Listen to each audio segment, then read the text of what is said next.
बंधुगण, जो महिला प्रतिदिन स्नान करी कथा शुणा निश्चय आवश्यक।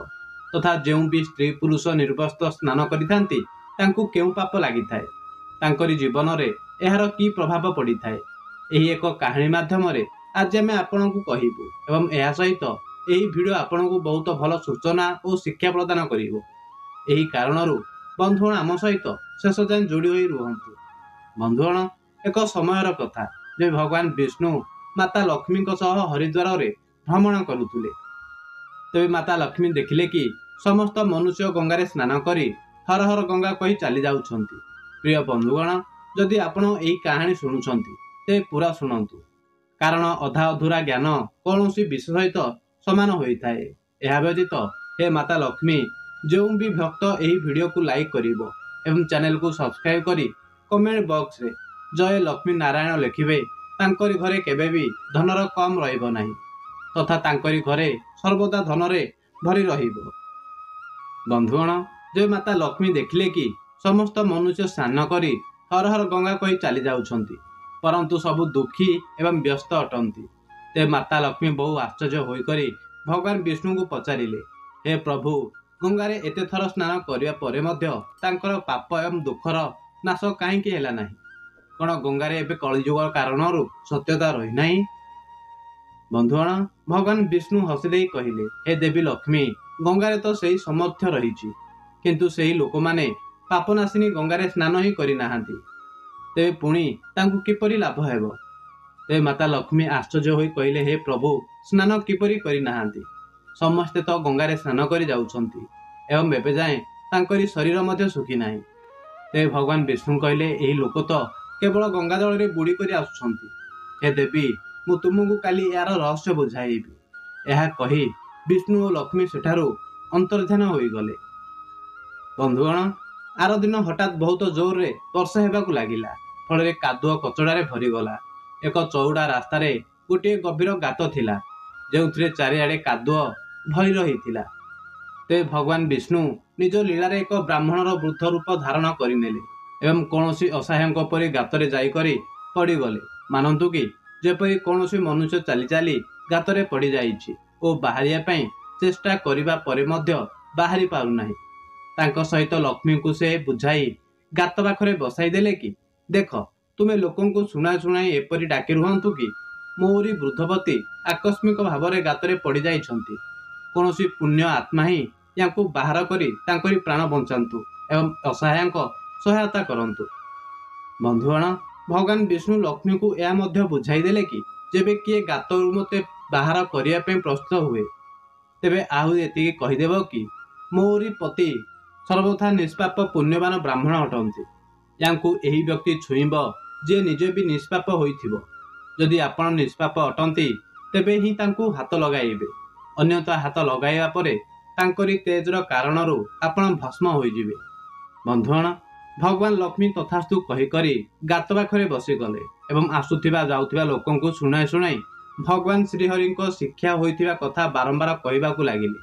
सेही समय रे गंगारे स्नान करी लोकंको दल आसुथिले एवं सेही सुंदर युवती को एपरी बसिथिबार देखि करी केतेक लोकंक मनरे वासना किंबा पाप और किछिंक लोकंकु धर्मर भय हैला। आउ केते जन नियम को डरी गले। आउ किछि लोक लक्ष्मी को यह मध्य सुनाई देले कि मरिबाकु दे बुढ़ाकू, काहेकि तारी पई कांदुछ? तुमे एबे बहुत सुंदर एवं बहुत जवान अट। सेठारे किछि दयालु चरित्रवान पुरुष थिले, सेमाने सेही युवतीर पति को बाहर करिया पई चाहिले, किंतु लक्ष्मी को विचित्र वचन को सुनी करी सेमाने मध्य रहीगले, कारण सेमाने यह भाविले कि आमे गंगारे स्नान करी आछंती, तेबे कौन हैला, आमे पापी तो अटु ही, किए जानिछि सहायता करिबा समय रे आमे भस्म न होई जाऊ। एही स्त्रीर कथानुसारे पापी लोक निज द्वारा ही भस्म हेबे एवं आमको निजर पुण्य और पापर गणती किपरि जना पड़िबो। बंधुगण, कहार भी साहस हैला नाही। केते आसिले और केते भी पचारिले एवं चली गले। एबे तो संध्या हेबाकु लागिला। तो भगवान विष्णु माता लक्ष्मी को कहिले, देखिल, आसिले केही सच्चा हृदयरू गंगारे स्नान करिबा वाला।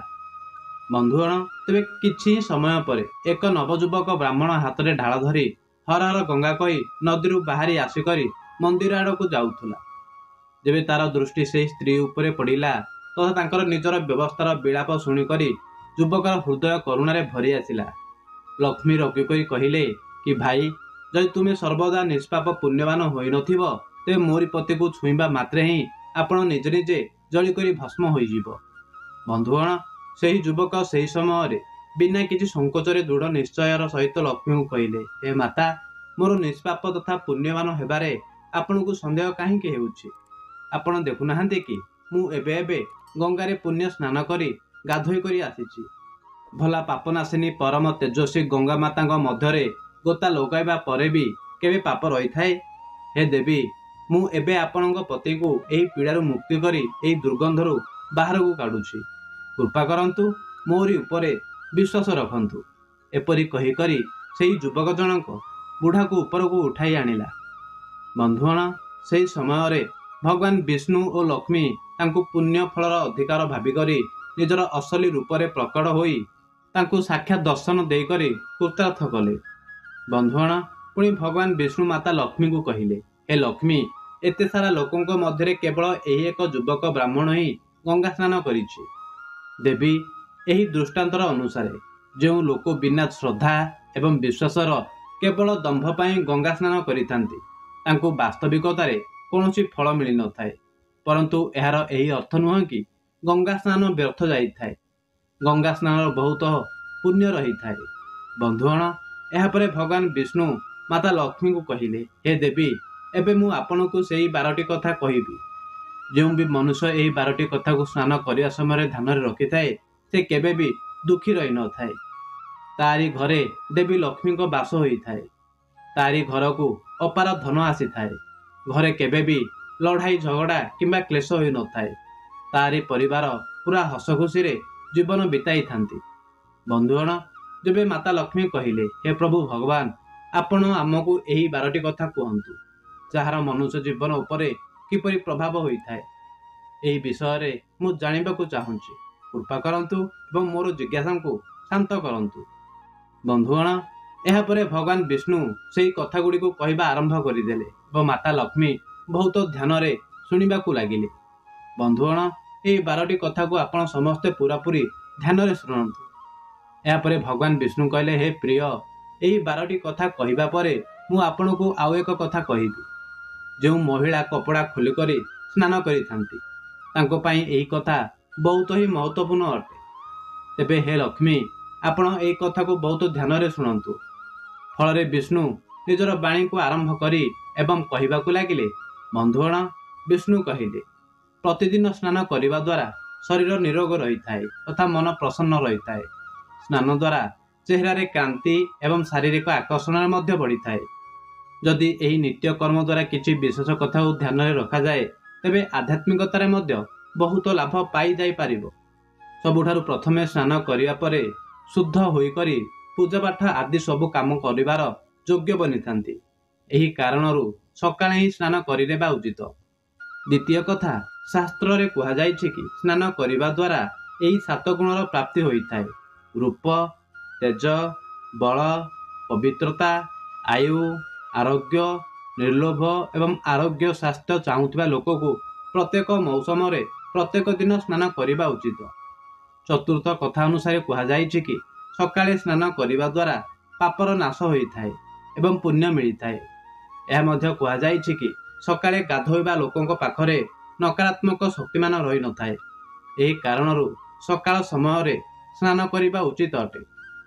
पंचम कथा बेमार अवस्था मुंडर तल को ही स्नान करिबा उचित किंबा ओदा वस्त्र रे शरीर को पोछिनेबा गोटे प्रकार स्नान ही कहा जायछि। षष्ठ कथा सकाळर लालिमा व्यापीबा पूर्वरु स्नान करिबा ही श्रेष्ठ माना जायछि।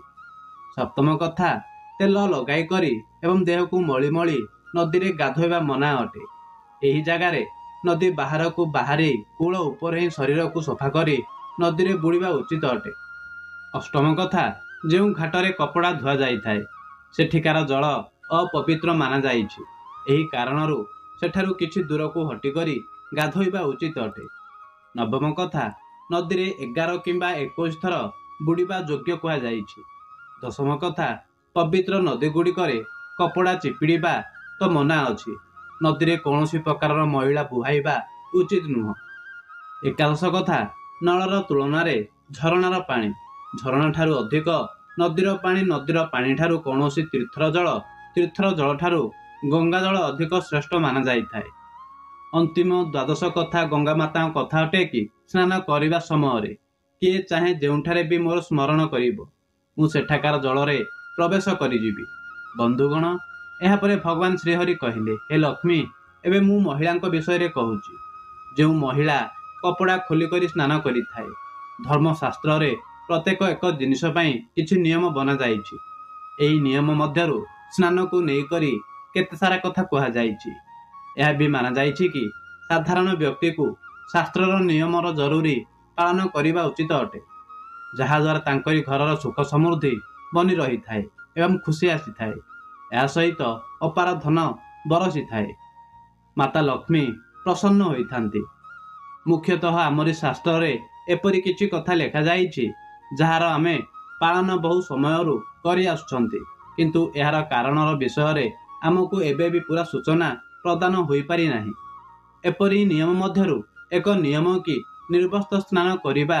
ନିଜର ମୁଖ୍ୟତଃ ଘରର ବଡ଼ ସଦସ୍ୟକୁ ଏପରି କହିଥିବାର ଶୁଣିଥିବେ କି କେବେ ବି ପୁରା ସୂଚନା ନାହିଁ କି କେବେ ବି ସ୍ନାନ ବିନା କପଡ଼ା ତଥା ନିର୍ବସ୍ତ୍ର ହୋଇ କରିବା ଉଚିତ ନୁହଁ।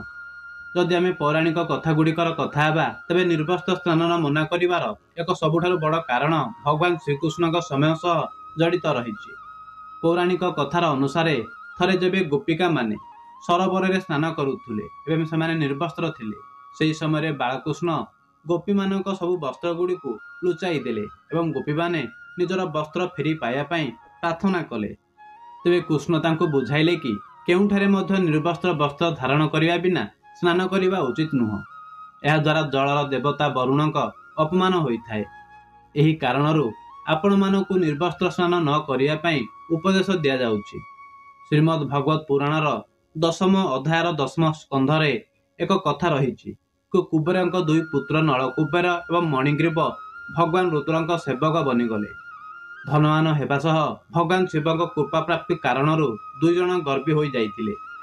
ନିଜର ଧନ ବୈଭବର ଅହଙ୍କାରରେ ଗୋଟିଏ ଦିନ ଦୁଇଜଣ ମନ୍ଦାକିନୀ ନଦୀ ତଟ ଉପରେ ଅପ୍ସରାଙ୍କ ସହ ମଦିରା ପିଇକରି ଜଳ କ୍ରୀଡ଼ା କରୁଥିଲେ। ସଂଯୋଗ ବଶତଃ ସେହି ସମୟରେ କେଉଁଆଡ଼ୁ ଭ୍ରମଣ କରି ନାରଦ ମୁନି ସେଠାକୁ ଆସିଲେ। ନାରଦ ମୁନିକୁ ଦେଖିକରି ଅପ୍ସରାମାନେ ଅଭିଶାପର ଭୟରୁ ଶୀଘ୍ର ଶୀଘ୍ର ବସ୍ତ୍ର ଧାରଣ କରିନେଲେ।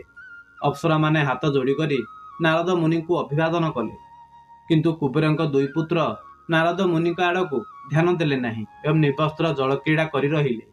କୁବେରଙ୍କ ପୁତ୍ରଙ୍କର ଏପରି ଆଚରଣ ଦେଖିକରି ନାରଦ ମୁନି କ୍ରୋଧିତ ହୋଇଗଲେ ଏବଂ ତାଙ୍କୁ ଅଭିଶାପ ଦେଇଦେଲେ। ନାରଦ ମୁନି କହିଲେ କି ଅହଙ୍କାର କାରଣରୁ ତୁମ ଦୁଇଜଣଙ୍କର ବ୍ୟବହାର ଜଳ ସହ ସମାନ ହୋଇଯାଇଛି।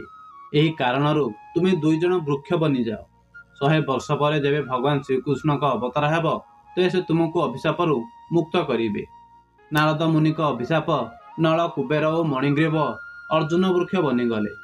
ଏହି ଦୁଇ ବୃକ୍ଷ ମଧ୍ୟରୁ ବାହାରିଗଲେ, କିନ୍ତୁ ଓଖଲି ମଧ୍ୟରେ ହିଁ ଅଟକିଗଲା।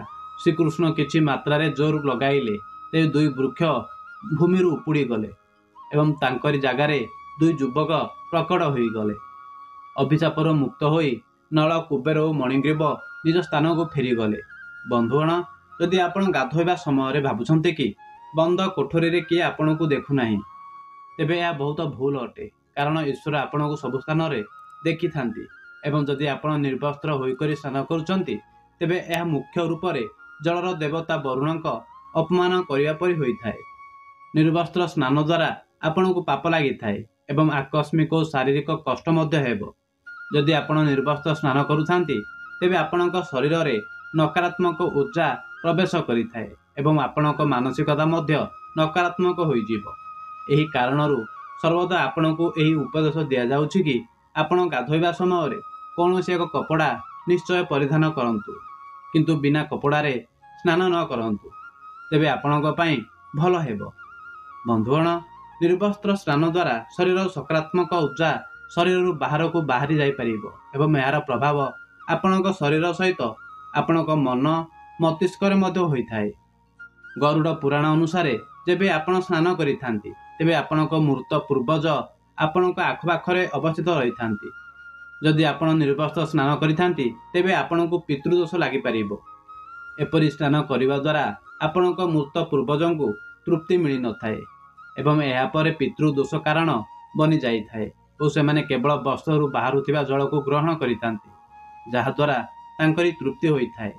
ନିର୍ବସ୍ତ୍ର ସ୍ନାନ କରିବା ଦ୍ୱାରା ମୃତ ପୂର୍ବଜମାନେ ଅତିରିକ୍ତ ଭାବେ ରୁଷ୍ଟ ହୋଇଥାନ୍ତି, ଯାହାଦ୍ୱାରା ବ୍ୟକ୍ତିର ତେଜ ବଳ, ଧନ ଓ ସୁଖ ନଷ୍ଟ ହୋଇଥାଏ। ଏହି କାରଣରୁ କେବେ ବି ନିର୍ବସ୍ତ୍ର ହୋଇକରି ସ୍ନାନ କରିବା ଉଚିତ ନୁହଁ। ବନ୍ଧୁଗଣ, ପୁରାଣ ଅନୁସାରେ ଗାଧୋଉଥିବା ପାଣି ପୂର୍ବଜଙ୍କ ଭାଗକୁ ଯାଇଥାଏ ଏବଂ ନିର୍ବସ୍ତ୍ର ହୋଇକରି ଗାଧୋଇବା ଦ୍ୱାରା ମୃତ ପୂର୍ବଜଙ୍କ ସମକ୍ଷ ବିନା କପଡ଼ାରେ ଗାଧୋଉଥିବାର ମାନାଯାଇଥାଏ। ଶାସ୍ତ୍ରରେ ଏପରି ମାନ୍ୟତା ରହିଛି କି ଯଦି କିଏ ନିର୍ବସ୍ତ୍ର ହୋଇକରି ସ୍ନାନ କରିଥାଏ ତେବେ ମାତା ଲକ୍ଷ୍ମୀ ତାଙ୍କ ପ୍ରତି ରୁଷ୍ଟ ହୋଇଯାଆନ୍ତି। ଏହାଦ୍ୱାରା ଆପଣଙ୍କ କୁଣ୍ଡଳୀରେ ଧନହାନିର ଯୋଗ ବନିଯାଇପାରିବ ଏବଂ ଆପଣଙ୍କ ଆର୍ଥିକ ସ୍ଥିତି ଖରାପ ହୋଇପାରିବ। ଏହି କାରଣରୁ ଆପଣଙ୍କୁ ନିର୍ବସ୍ତ୍ର ସ୍ନାନ ନ କରିବାକୁ ଉପଦେଶ ଦିଆଯାଇଛି ଏବଂ ଶାସ୍ତ୍ରରେ ମଧ୍ୟ ଏହି କଥାର ମନାହିଁ କରାଯାଇଛି। ଏ ବନ୍ଧୁଗଣ, ଆଶା କରୁଛି ଆପଣଙ୍କୁ ଏହି କଥା ପସନ୍ଦ ଆସିଥିବ। ଯଦି ଏହି କାହାଣୀ ଆପଣଙ୍କୁ ପସନ୍ଦ ଆସିଥାଏ ତେବେ କମେଣ୍ଟ ବକ୍ସରେ ଜୟ ଲକ୍ଷ୍ମୀ ନାରାୟଣ ନିଶ୍ଚୟ ଲେଖନ୍ତୁ। ଏହା ସହ ଆମ ୟୁଟ୍ୟୁବ୍ ଚ୍ୟାନେଲକୁ ସବସ୍କ୍ରାଇବ୍ କରିଦିଅନ୍ତୁ। ଧନ୍ୟବାଦ।